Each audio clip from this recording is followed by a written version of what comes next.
భగవద్గీత తృతీయ అధ్యాయము 24వ శ్లోకము పార్ట్ 2. నైతత్సమాచరే జాతు మనసాపి హ్యనీశ్వరః వినశ్యత్యాచరన్ మౌఢ్యాద్యథా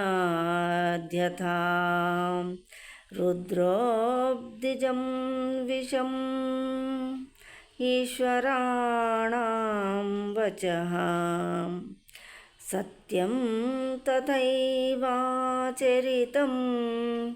క్వచిత్ తేషాం యత్ స్వవచోయుక్తం బుద్ధిమాంస్తత్ సమాచరేత్. భగవానుడు మరియు అతని ప్రామాణికులైన సేవకుల బోధనలను ప్రతి ఒక్కరూ పాటింపవలెను. ఆ బోధనలన్నీను మనకు సర్వ శుభదాయకములు కనుకనే ఏ బుద్ధివంతుడైనను ఉపదేశింపబడినట్లుగానే వాటిని అనుసరించును. కానీ వారి కార్యములను మాత్రము మానవుడు అనుకరించుటకు ప్రయత్నింపకుండా జాగరూకత వహింపవలెను. పరమశివుని అనుకరించుచు ఎవ్వరును విషసముద్రమును పానము చేయుటకు యత్నింపరాదు. ఈశ్వరుల యొక్క సూర్యచంద్రాదుల గమనములను నియమించు శక్తి కలిగిన వారి యొక్క స్థితి మన స్థితి కంటే అధికమైనదని మనము గుర్తింపవలెను.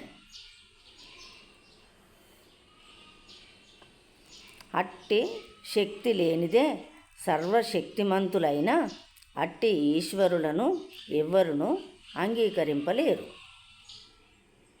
పరమశివుడు సముద్రమంత విస్తృతమైన విషమును త్రాగి ఉండెను. కానీ సామాన్య మానవుడెవ్వడైనను ఆ విషమును స్వల్పముగానైనను త్రాగుటకు యత్నించినచో వెంటనే మరణించును. కానీ గంజాయిని పీల్చుతూ ఇతర మాదక ద్రవ్యముల వంటి వానిని సేవిస్తూ శివుని భక్తులమని చెప్పుకొని వారెందరో గలరు. అట్లు చేయుటచే అనగా శివుని కార్యములను అనుకరించుట ద్వారా వారు మృత్యువును సమీపమునకు ఆహ్వానిస్తున్నారని తెలుసుకొని జాలరు. అట్లే గోవర్ధన పర్వతమును ఎత్తలేనట్టి తమ అసమర్థతను విస్మరించి రాసలీలయందు శ్రీకృష్ణ భగవానుని అనుకరించుటకు ప్రయత్నించు మిథ్యాభక్తులు కొందరు గలరు.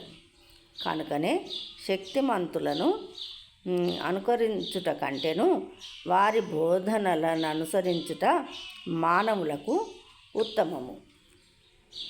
అట్లే మానవులెవ్వరును అర్హత లేకుండా ప్రామాణికుల స్థానములను ఆక్రమించుటకు యత్నింపరాదు.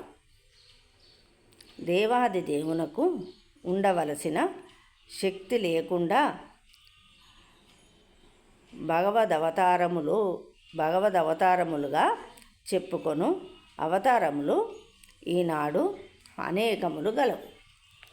జయ శ్రీకృష్ణ.